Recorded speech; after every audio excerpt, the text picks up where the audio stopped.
Hi, this is Athena StarSeed, and today I am talking about my favorite book of all time, The 9 Faces of Christ. This book was originally shared with me by another initiate in the mystery schools. I will not mention his name, but you know who you are. This book radically changed my life and my connection to the I am presence and all that is. It is a living word, and when it is digested, things start to happen magically in your reality. It triggers remembrance, and it goes deep into the heart and the soul of who we truly are. So, without further ado, this is chapter 1 in the 9 Faces of Christ. Enjoy the journey. Chapter 1. Joseph, my beloved father. There is little true historical evidence that there lived one Jeshuel, sometimes called Joseph bar Joseph, a man who became a Messiah. Therefore, for centuries, especially the doubters, men have questioned my life and my birth, even as I questioned in my early youth. Even to me, the one involved, the concept of virgin birth was unbelievable when first I heard it. Then even I, asked as men have rightfully asked through the ages since, who is this man, and from whence came he in truth? This mystery and many more shall now be unfolded, if it be the will of God. Verily I say unto you, that which has been written about the life of anyone who became a Christ is neither false nor true. How this may be will be made plain as my life unfolds. But mark you, that which is now to be written shall be more true than false. Know the truth, for the truth shall set you free. But is it not harder to compress great truth in a small book than to keep fishes in a basket from which to feed the multitude? Truly this, my first effort as a writer, may leave much to be desired in style and form. But the eternal verities lie not in style or form. The eternal verities lie in the magnificence of the power of our Almighty Father, and there only do they lie. Read and note well the true meaning of the concepts. Read with eyes open, mind alert, heart afire, and spirit radiant with the quest for truth. Know it is the Father within who does the work, both my work in explaining location 69 of 49,561%, and your work in understanding the sometimes hidden spiritual message. The very beginning, as I knew it, revolved around the moving human temple, which was my beloved father Joseph. In my early life there was much stress due to my mother Mary. Verily, there was much mystery, and within my heart there was often misery and doubt. For from a very early age I realized my sweet, beautiful mother did not believe I was the son of my beloved Joseph. Yet she held that my brothers and sisters were of his flesh and his blood and his lineage. Her manner was strange and veiled. It hurt me that I should be set apart as not of the flesh and sinew of my beloved father. My mother, Mary, was a strange and forceful woman in spite of her small stature. She was willing and able as a worker, and very powerful with her small hands. She preferred to read from her precious scroll of history and the law, and would sit for hours and read and reread the passages which spoke of the one who was to come, the Messiah, he who would return the Jews their rightful place. My first clear memories are not of her tending me and my needs. They are of her reading in her pleasant voice some of the passages from history that spoke of the Messiah to come. These she read over and over and over to me. Another memory is her chanting of the services of the Jewish temple. These she knew well, for her uncle was a high priest, her aunt a priestess. My mother had been destined to be a priestess of the faith until she met and became enamored of my father Joseph. Joseph sang songs that were lovelier and far more beautiful, and his voice had a deep vibrancy that made even the birds and the animals stop and listen when he sang or spoke. His songs were never mournful, as were the chants of Mary. His songs came from the Essenes of Nazar, a sect that accepted only Gentiles and permitted marriage. This order was small but very powerful because of its many abilities. They called themselves the Brotherhood of God, but the people of our village called them the Nazarenes. This was shortened through disrespect and often laziness to Nazarenes. This may explain to some why there is no record of Nazareth, a town or village, until many years after my time on the earth, for the Nazarenes lived outside our village 1,000 paces in a quadrangle of cultivated land with many buildings. The estate which they held had for centuries been called in Aramaic Nazar, that is to say, non-physical. The quadrangle housed all of the celibate members of the order, but many of the most powerful men had large families who lived outside the walls of the compound. Only the initiates were allowed to enter the compound. Many men came from all parts of the earth to be initiated into the brotherhood and taught by the heads of the order. My beloved father Joseph belonged to this order and was one of the 3 members of the Supreme Council. Membership in the order was his because he came of Aryan stock, as indeed also did Mary, and his membership in the order was to him as dear as life. From my earliest memories I know I adored my father beyond all belief. The sound of his voice was a thing of joy. He was, as I remember now, a tall location, 90 of 49,000 for a cent. When he stood beside my mother, she would fit under his raised arm. Often in his joy, for he was gay with magnificent happiness, he would put his arm over the head of Mary and look around in a bewildered way and say to us, "Children, where, oh, where is your beautiful mother?" There was always a roar of laughter, for he made us all laugh with glee. Then he would pretend to find her and hug and kiss her as if she had been truly lost, and she would blush with her own joys and her own delight. Joseph was droll and tender and loving and gentle, but there was something in him that was so universal that even as a 5-year-old, I began to sense his true magnificence. He was a strict disciplinarian and stern when we failed in our task. He was more stern still if we failed in our promise or our trust. To him, duty could be equated with life. And the first evidence of obedience duty was in keeping our promise and our word. My beloved father was also Fey. He was a Hanif, a joyous mystic. He could foresee events as I remember from my earliest times. He always told us of his previsions in a light manner, usually in a little pattern of rhythm and rhyme. Perhaps I can recall an example over the many years. Oh, for instance, the one he told before my 7th birthday. Joseph Bar Joseph will soon be 7. He will give the Jews a lesson at 11, for how to save their religion will seem simple when he whips the money maniacs from the temple. How my brothers and sisters chanted that at me for days and days. Location 100 of 49,562%. How joyous and innocent it seemed when Joseph first recited it in his resonant voice. Secretly, I thought Joseph loved me more than he loved any of the other 6 children, and he loved me from the bottom of his heart as his son and companion. In this way, he loved me more than Mary loved me. She always seemed to love some potential me, never the me of the moment. And in my early youth, this bothered me greatly and caused me much grief and concern and doubt, but Joseph loved me. He taught me his trade of wood mechanic and home builder from the time I was 5. One day he told us that I was to get a hammer and a saw in one of his clever little rhythm rhymes. Location 105 of 4,956. Joseph Bar Joseph will lose no teeth from his jaw until he has mastered hatchet, hammer, and saw. Over and over he repeated the jingle until it was part of my very being. It was not until later that he could use the other children to repeat and repeat his messages until they were driven into the very fiber of being. And he was not wrong. At the next feast day I received a very man-sized hammer and saw. I was put, and hard put, to heft the heavy tools, but I loved the fact that I was given man's tools with which to do man's work. Carrying my tools, I could then go with Joseph any time he went into his shop behind our home, and I followed him everywhere I could. Many times, as we worked upon the furniture he made for sale, he assigned me important tasks to do, not play tasks. He would talk to me about the religions of the world and the history and the religion of the Jews. He would often talk of the true religion of God, and seldom did he ever leave off a discourse without repeating, "Religions of all history are sewn together by the secret inner golden thread, for there is no religion higher than truth." Even before I was 6, I knew that my father was deep in ancient and important wisdom, a veritable tower of knowledge, and a humble man who attributed all of his abilities to his God and his secret training. How very much like a god on earth my beloved father was not made clear to me until after my 5th birthday, when one of the men from the compound came toward us in the work shed, his tunic bright crimson from the blood that squirted from his wrist. His hand had been almost completely cut from his arm by the head of a broadaxe that arced from its handle as it was being used to trim timbers with which to build an addition to the Essene Hall of the Assembly, which was their temple. Joseph turned to me and called for my help.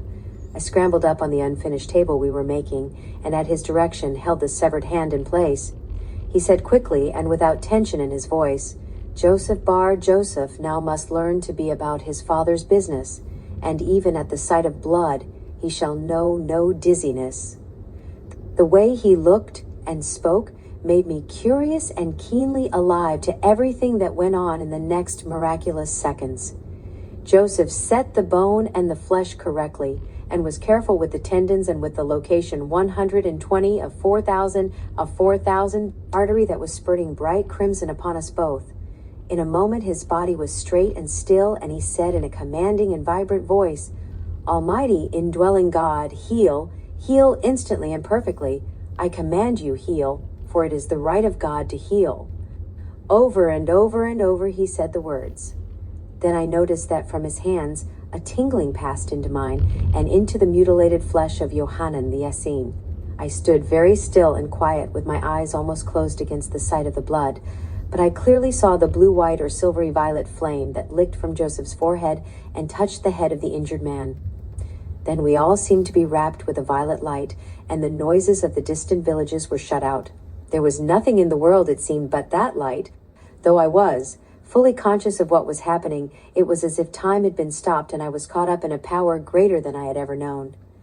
We all seemed to be sustained in the power, suspended between earth and sky and held motionless in time. My father seemed to be speaking from far away, and, as I watched the hand, it began to move in my own. First, the bleeding stopped and the flesh sealed over and healed before my eyes. I had watched buds of flowers open in the strong sun, and this was like a bud opening, but in reverse. Suddenly Yohanan the Essene took his hand from mine and looked at my father. In his eyes was an adoration such as I was to see many times later. "Joseph, you are indeed the worker of miracles." My beloved father shook himself, as if he had been asleep standing up, and location 130 of 49,563%. Said quietly, "My brother, you know well that it is not I who does the work, but the Father who is within us all. Go forth healed, Yohanan. Tell no common man, lest we all be scorned or stoned by those who cannot believe." Yohanan the Essene muttered a prayer, bowed to my father in reverence, and walked quickly back toward the compound, looking not his path, but at his hand. I was looking at my father, and even as young as I was, I knew I stood in the presence of a great master, a true man. He saw my utter amazement, put his arm over my head, as he sometimes did my mother, and chanted in his funny way, "Has anyone seen little Joseph Bar Joseph? Where could he have gone, do you supposeth?" Something of Mary's doggedness was in me too, and I knew this man was more than human. In my 5-year-old brain was a plan. I wanted to be like him and heal. Something within me suddenly made me grow up, for here was the meaning and purpose of life, and this indeed was my father's business. With all my heart and forevermore, I knew I adored this big, ambling, laughing, rhythmic father. But more, I wanted to know and to do what he knew and could do. I wanted to know all about him and his work, and I knew he could teach me. "Teach me how to do that," I said. My father looked at me and stopped his clowning, and his eyes were large and puzzled and a little fearful, I thought. "My son, I would rather teach you than anyone in all the world, but I have taken an oath of secrecy and am not permitted to pass on this learning to anyone who has not joined the brotherhood and taken the oath of secrecy himself." "I will take the oath," I said. In my eagerness, I moved about and almost fell from the unfinished table. My father laughed a long, deep, merry laugh. Then suddenly he stopped and looked at me with great love and deep understanding. Why not? I did not know if he mused aloud or merely thought it. "It has not been done in the past, but could not a man be both father and master to such a son? There is neither precedent nor rule, therefore a vote of the assembly of God." He stroked my head gently and said, with great intensity, "It shall be, if it be the will of God." He put me down and we went work. We worked side by side as we did in years to come, and from that moment I was a man full grown. I had purpose and meaning and loving guidance, and a burning desire to be as good as my adored father. Many days later I was to know what he had done. He had told me nothing of his efforts during the hours and hours of talking to me as we worked in the shed. One morning, my mother waked me earlier than daybreak, and in the flickering light from a taper, she dressed me in a clean robe and tied a colored sash around my middle. She was in tears. I did not realize that something very important was about to happen until she set out my sandals and told me to put them on. Only on matters of state would I be required to put sandals on my tough little feet. Even as I bent to catch the latches, she burst out crying and left the room. A moment later, I heard her remonstrating with Joseph, and then his gentle but firm reply. "They may not take him, and it will break his heart. Beloved, it will happen if God wills it. He is a mighty little man now, and his mind is set. But he is so little and will be with 15-year-old ruffians. 12 to 16-year-olds, my beloved, but not ruffians, for no ruffian could stay in a scene longer than one meal after he was found out. He is so little, so young. I know he is small and young, but he is tough, and he is wise beyond most grown men. He will be in good hands there and in our hands here. We will let it be enough that he and I wish this thing to be." Mary wept, and then said to my father the words that created torture and doubt in my mind for years. "It is all right for you to talk, but remember, he is not your child, and I am his mother. He is in my keeping." I heard the power of decision that came into Joseph's voice and tone as he answered her firmly yet gently. "He is my son, Mary, and he is in our keeping. Let us be silent on that subject." I walked into the room as if I had not overheard, and Joseph looked at me with eyes filled with love. My mother burst out sobbing and ran from the room, and Joseph winked at me solemnly. Mothers do not like to see their sons grow up too soon. Without another word, we walked toward the compound, and I strode beside him, manfully matching 2 strides to his one. Suddenly he said, "You heard what she said?" "Yes. Are you not my father?" I looked up into his eyes and read there, love and a strange agony of mind. He smiled and said gently, "Son, ask me this question in 10 years and I will be able to answer you well, in terms you will understand without doubt. For now, let it be enough that I call you my son." My panic was quieted, for I trusted him completely, and I knew that he would never tell me a lie for any reason whatsoever. We were silent as we walked the remaining distance to the compound gate over dusty trails. We then went directly toward the hall of the assembly, the largest building on the entire place. Into this compound at Nazar, no woman was ever permitted to go, and no child. I was very proud to know that I, at least, was considered no longer a child, as the doors were pulled open by men in long robes of beautiful linen. When we entered the location, 166 of 49,506 to be awed by the sober men in long robes who sat in silent, stern-faced attention as my father outlined his plan and his reasoning. The members of the order were restless as my father rose to his feet, his face determined and his auburn hair towering over his shorter companions like a banner.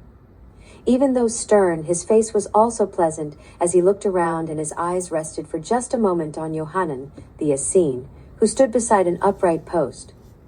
My father began in his stimulating voice, and the assembly was soon hushed and breathless. His words are still clear, for my destiny was waiting upon his acceptance by his peers. "My brothers, what I am here to ask you to sanction is unusual. There is no precedent in history and no rule in our order to guide us. Whatever we do here must be with the permission of the elders and by the unanimous vote of all. We are making precedent in history. I propose to induct my 5-year-old son into the order and place him under the oath of secrecy. Then, and then only, I may teach him of the initiate truths and the techniques of healing which he has asked of me. But what I hope will come of this action is that the Brotherhood will make a way for a father to teach his own son by lowering the age of entry from 12 to 5. Then any member may be father and master to his own son, if he wishes to be. Could any 5-year-old know enough to enter our order?" This was said by a grave older man. His tone was not argumentative nor heated, but inquisitive. "Perhaps not." When Joseph said this, my heart sank. Surely not, unless he was possessed by the Spirit of God and made wise beyond his physical years? "True, Brother Joseph. When the Father works within, all knowledge is the province of man." But how can we determine that this child is advanced enough to enter our order, or any child? According to the rules of the Brotherhood, any man beyond the age of 12 may enter and study. But he must know enough to pass the test at the end of the first year. We can test him. But how? We have no entrance test, only exit tests. Good. Let us test him orally. He knows not enough of characters and ciphering yet on any subject within the first year of our studies. Would that be fair to him? It was Johanan, the Essene, who asked this. Perhaps not to him, Johanan, but certainly to the order. We demand of him more than we would of any ordinary 12-year-old, because we wish to be certain of his capacity before we change the rules of the order for his benefit. Is it not just that the individual give much to the society? As you will it, brother. But the older man suddenly spoke sharply. Do you suggest that we test him on the material of the first year? Would we not then be testing him for the level of a 13-year-old? Yes, but so be it. My father said this. He patted my shoulder and left me to stand alone in the center of the assembly hall. He walked over and sat upon the spotless floor, placing his back comfortably against the upright post beside which Johanan stood. I felt his eyes upon me, and in a moment I saw the silvery violet flame. It leapt from his brow and seemed to touch me with warmth and love. It took away my trembling and gave me great courage and peace, and a fierce inner determination to succeed. A short, burly man with small, tawny eyes walked toward me at a nod from the elder man. His brown hair was wavy. His face would have been pleasant, but now it was set in a grimace of pleasure. His actions were like one who has just captured a bird and is about to make a meal of it. Later I was to learn that he was master of the first year and a wise and just man, though stricter than others. But at the moment he seemed, to me, to be a hurdle.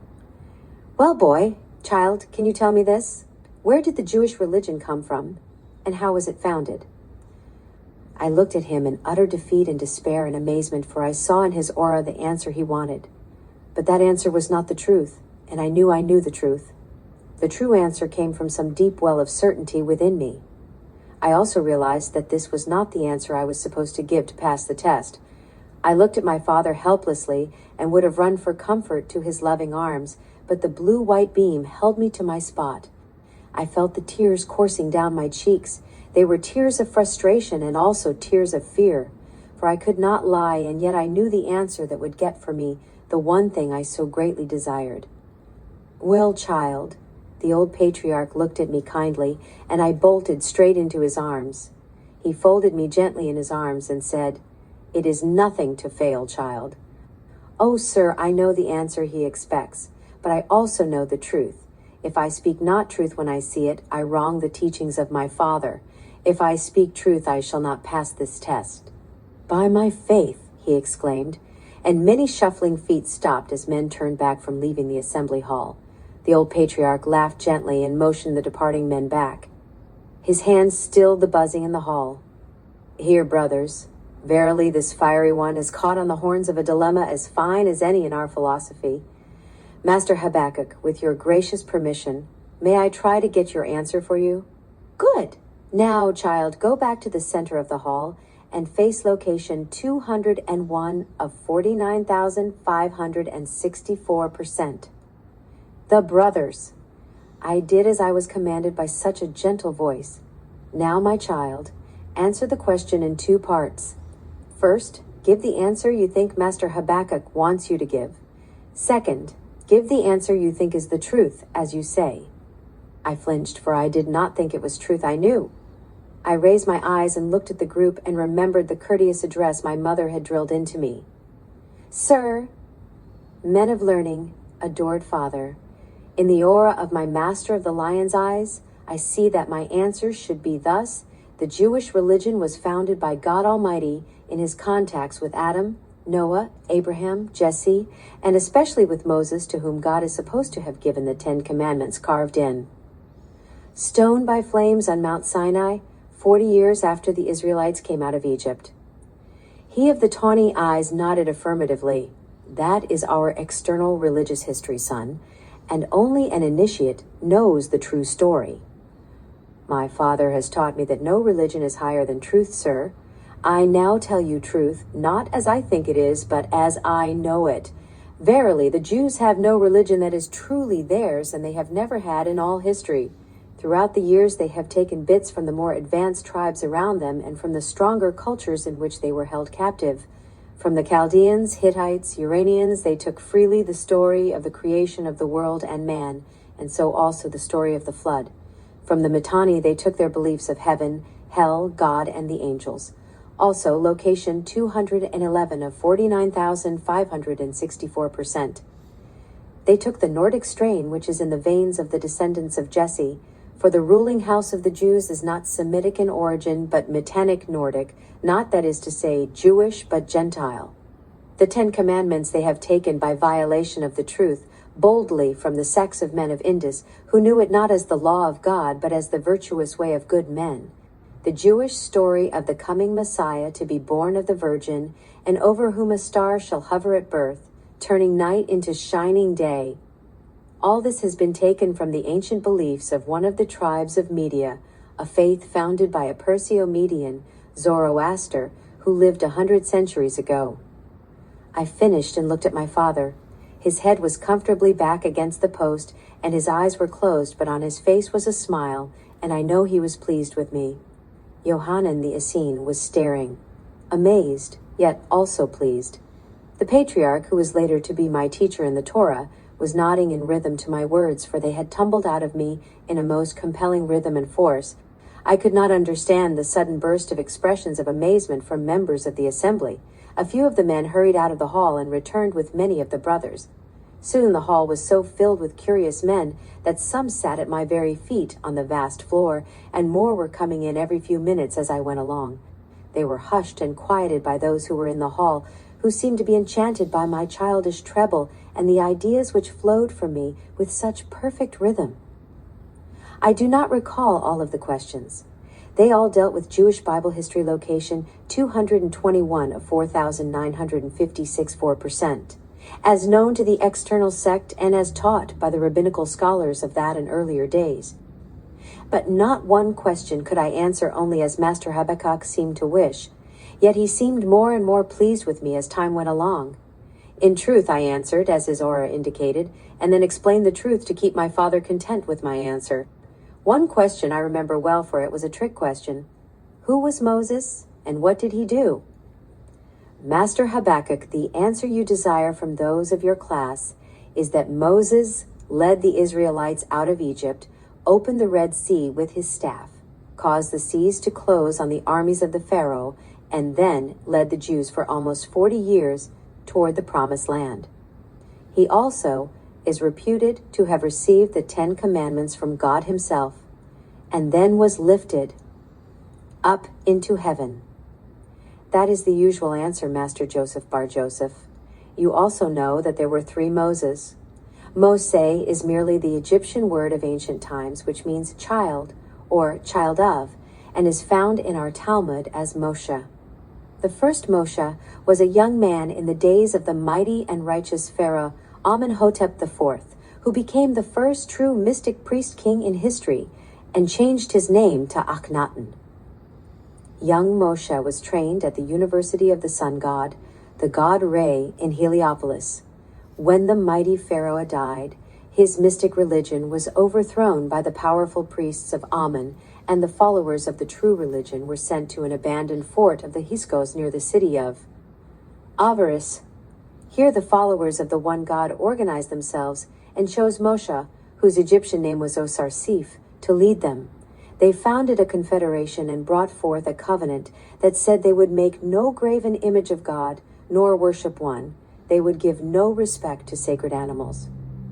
At first, the warrior Moshe was successful in regaining much of Egypt, and was helped by Semitic tribes in bondage to the false priests, and also by the Jebusites from Canaan. But the tides of war changed, and the armies were destroyed, and the allies were scattered into the grasslands of the Sinai region. A few were pursued through the grasslands near the Jordan River. Here the first Moshe disappeared. One warrior priest, a commander from Shechem, fled with his warrior comrades into the center of the Sinai Peninsula, and he became Moshe of Shechem, that is to say, the child of Egypt from Shechem. These were Canaanites and soon conquered the small tribes of the area and imposed upon them the god of war, Israel, who was symbolized by the calf made of gold. Either the first or the third Moshe, or Moses, took the Hebrew bondspeople from the delta region of Egypt with livestock and retreated south through Goshen and then out into the southern part of the Sinai Peninsula. Soon this Moses set up a written covenant and laws for the priesthood and the laymen of the survivors of Atonism of the mighty Pharaoh Akhenaten, and this was called the Book of the Covenant. It was based on the agreement of Avaris and included most of the elements of Atonism, including universal circumcision, dietary and sanitary rules, and a law prohibiting graven images of God and tested rules and statutes against theft, murder, false witness, covetousness, adultery, and respect for family and parents. This constitution was merely dedicated at the ceremony of Mount Sinai, and the 10 Commandments came from the mighty mystic Pharaoh Akhenaten, not from God. By the end of 40 years, the two segments under the two Moses, two personages, had been recombined. Then there was trouble with the golden calf, and they came under either a third or a fourth Moses. But it is clear that we have at least 3 Moshes, one true Egyptian and 2 others, one Canaanite, another possibly a mixture of both. Later, the Levites, who were naught but the inheritance of the priests of Aton, made the 3 Moses into one figure, adding myths to give the weak tribes a reason for unity and strength. Not one of the Moses was a great religious leader, but each was a great man. The mystical past of the composite Moses was added later by the Levites and the scribes and has no substance in the records. There was a strange pause when I had finished talking, and no one seemed to want to ask me questions. My last but one question was asked by my father. From history, what do you conclude concerning truth and religion? That religion is only part of truth. Religion is usually shown in formal ways, in organizations meant to control thoughts and actions of men. But at the core, within every accepted sect of religion, there is a golden thread. This is the secret and hidden sacred techniques and powers which make men able to perform the miraculous. Location 250 of 49,565%. This is the wondrous golden core of truth, which I wish to learn. There was much debate between the members of the order, and then a question was flung at my father. He is not of an age to be responsible, no matter how bright. If he is not responsible to his word, how could he take an oath? If he was to break it, we of the order could not, under the laws of the brotherhood, touch him in punishment. What do you suggest to answer this imponderable? My father opened his eyes and looked steadily at his questioner and said simply, "Ask him." They did, and verily, this is the answer I remember. "Sirs, my father has told me that I must take an oath in which I promise that my life shall be forfeit if I violate that oath. To gain the knowledge of healing, I would risk my life. Do you not remember the story of Abraham and Isaac? That father was willing to sacrifice his son to obey the command of his God and keep his favor. Let then my father be responsible to punish me if I break my oath, and bind him by special oath, slay me if I break mine. You may as well bind him, for I know, and he knows, that he would slay me anyway." Master Habakkuk said simply, "My brothers, I have tested him with questions to the 5th year level. I am as satisfied with him as I could be with any 18-year-old student." There was a vote, and my father was instructed to bring me next morning at sunrise, for I was to be placed under sacred oath, and he was to be bound, as my words had indicated. He smiled, and there was loud cheering as many men crowded around me to ask me questions. I slipped between them and made my way to my father, where he lay back against the upright post. I rushed into his arms, clambered upon his stomach, and whispered my urgent needs in his ears. He roared with laughter as he led me quickly toward the door. "Brothers, your questions must wait. I am not surprised that the child is hungry, for we have been here since before sunrise, and it is now past mid-afternoon. He has been answering your questions for 3/4 of this day, and it is time for relief and food." Soon we were at the back of the assembly hall, where steaming food appeared on the tables, and hundreds of men were already eating. I sat between my father and the old patriarch and ate with manly delight until my stomach was stretched. Then I realized that I was tired, and very location 265 of 49,565% sleepy, and fell asleep with my feet in the lap of the patriarch and my head in the lap of my father. All right, that is the end of chapter 1 in this glorious book, The 9 Faces of Christ. I am Athena StarSeed, and I do intuitive readings. If you would like a reading, you can hit the link below. If you enjoyed this story, please subscribe and share it with a friend. I will be reading chapter 2 very shortly.